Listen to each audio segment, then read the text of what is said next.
আসেন আজকে আমাদের বোর্ড কোশ্চেন প্রিপারেশন সিরিজে আমরা এখন কি দেখব? যশোর বোর্ড 2025-এর একটা কোশ্চেন দেখবো। দেখেন, একটা পড়ন্ত বস্তুর বিভিন্ন সময়ের একটা চিত্র দেয়া আছে, বলা আছে পড়ন্ত বস্তুটা ভর কত? 15 কেজি। আচ্ছা, ভালো কথা, 15 কেজি আমাকে বলে দিয়েছে। এ থেকে বি একটা অংশ, বি থেকে সি একটা অংশ, সি থেকে বি একটা অংশ, টোটাল ডিস্টেন্সটা কত? 80 মিটার। এ বি অংশ কত?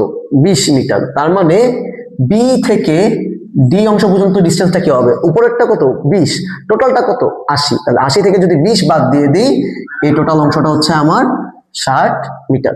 ওকে, 60 মিটার আমরা বুঝে গেলাম। আরেকটা ইনফরমেশন দেওয়া আছে, সেটা হচ্ছে কি, বিসি আর সিডি পরস্পর সমান। তার মানে বিসি যতটুক, সিডি ততটুক। তার মানে এই বি থেকে সি পর্যন্ত দূরত্ব হচ্ছে কত? 30 মিটার। আবার সি থেকে ডি পর্যন্ত দূরত্ব সেম 30 মিটার। তাহলে আমরা উদ্দীপকটা বুঝে গেছি। এবার আমাদের কাজ কি? কোশ্চেনের দিকে তাকানো। বস্তুটি এ হতে ডি তে আসতে কত সময় লাগবে? একদম ইজি একটা কোশ্চেন। আসেন, পতনকাল জানতে চেয়েছে, অ্যাজ সিম্পল অ্যাজ দ্যাট। আপনারা অনেকে শর্টকাট দিয়ে করেন, কিন্তু বোর্ড পরীক্ষায় মানে রিটেন একটু শর্টকাটটা ইউজ করেন, কারণ টিচার অনেক সময় ওখানে নাম্বার কেটে দেয়। আপনি একটু এলাবোরেটলি করে দিন, 2 মিনিটের টাইম লাগবে। দেখেন আমার কাছে দেওয়া আছে, আমি আদিবেগ কত ধরে নিব? 0 মিটার পার সেকেন্ড। যেহেতু এখানে আমি উপর থেকে ছেড়ে দিচ্ছি ইনিশিয়াল স্টেজে, তার আদিবেগ কত? 0। আচ্ছা, শেষ বেগ আমার জানার অপশন নেই, আমার কাছে ডিস্টেন্স আছে 80 মিটার। মানে শেষ বেগ জানার অপশন নেই বলতে আমার এখানে জানার দরকার নেই, বের তো করতেই পারবো, কোনো অসুবিধা নেই।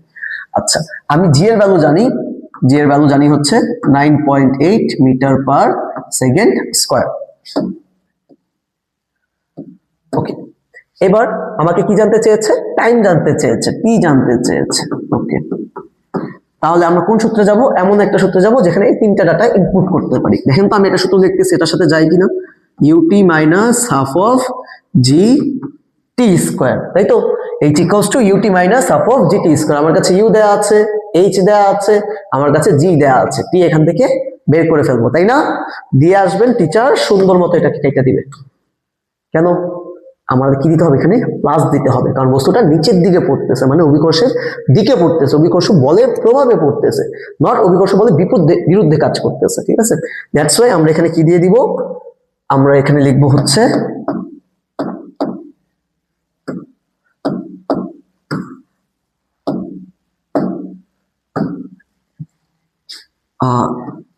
h equals to ut plus half of g t square. Okay, so আমার এই ভ্যালুটা তো 0 অলরেডি হয়ে যাচ্ছে। কেন?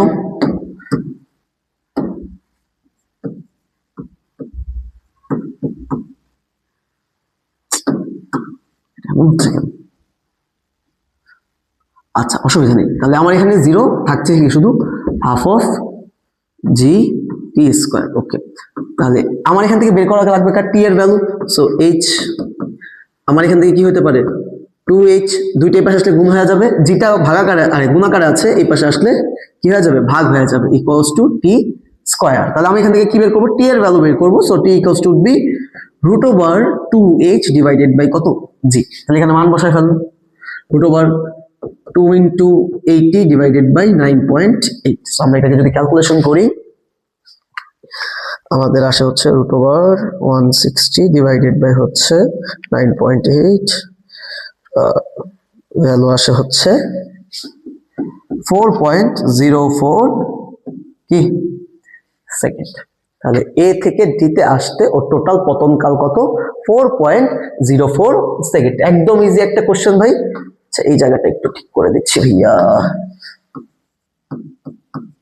ওকে, তাহলে আশা করি এটা পর্যন্ত কার কোনো প্রবলেম নেই, একদম ইজি কোশ্চেন। আচ্ছা, এরপর বলেছে এ ও বি বিন্দুতে মোট শক্তির পরিমাণ নির্ণয় করতে। সো এটা আমাদের এই চ্যাপ্টারের না, আমরা নেক্সট চ্যাপ্টারে দেখবো।